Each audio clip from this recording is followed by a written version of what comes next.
When Jesus was crucified, his body was taken down and laid in a tomb. We have 4 accounts of what happened next in the Gospels: Matthew, Mark, Luke and John. Mark was the first one to write it down. The problem is that the accounts vary wildly.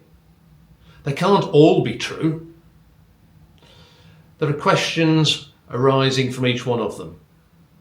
How many people visited the tomb, for instance? Was there a rock in front of the tomb when these people visited? Did angels appear? Let's dive straight in and have a look at Matthew's account. So Matthew starts the story with a tomb sealed with a rock. Then he places some guards to guard the tomb, which does seem kind of improbable. Then he gets Mary Magdalene and another lady called the other Mary, whoever she was, to visit the grave. An earthquake happens. The rock rolls away and an angel appears. The soldiers freeze with fear. The angel speaks. There is nothing to fear here. I know you're looking for Jesus, the one they nailed to the cross. He is not here. He was raised, just as he said. Come and look at the place where he was placed. The women look into the tomb and see it is empty. Then they hurry off to tell the disciples, and Jesus appears to them. That was Matthew's account of the empty tomb, but the other Gospels differ in significant ways from it. Let's have a look at some of them. The first contradiction is who actually visited the tomb. As we've seen with Matthew, it was the two Marys. With John, for example, it was Mary Magdalene alone, and Luke had several people, including Mary Magdalene, Joanna, Mary the mother of James, and lots of other people.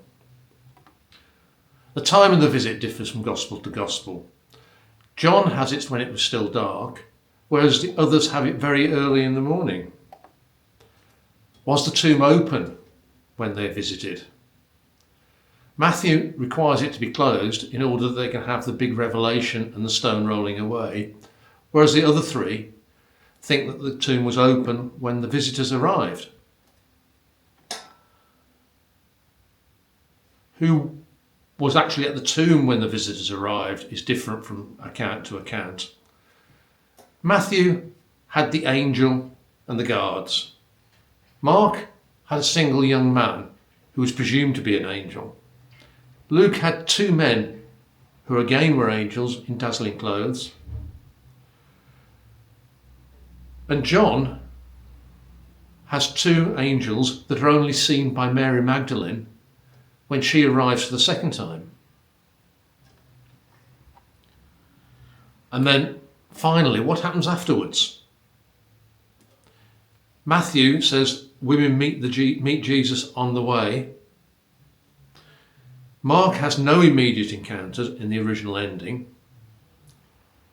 Luke has the women not encountering Jesus directly but reporting to the disciples.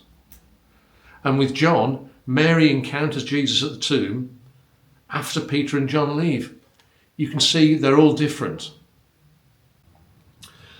So why are all these accounts so wildly contradictory? They'd all read Mark. They all knew what his version of the story was. So why not retell it with the same emphasis on the same articles? Now, I get that they are writing for different audiences, but they've changed the basic facts. And why would they do that? And that is the mystery. Thanks for watching.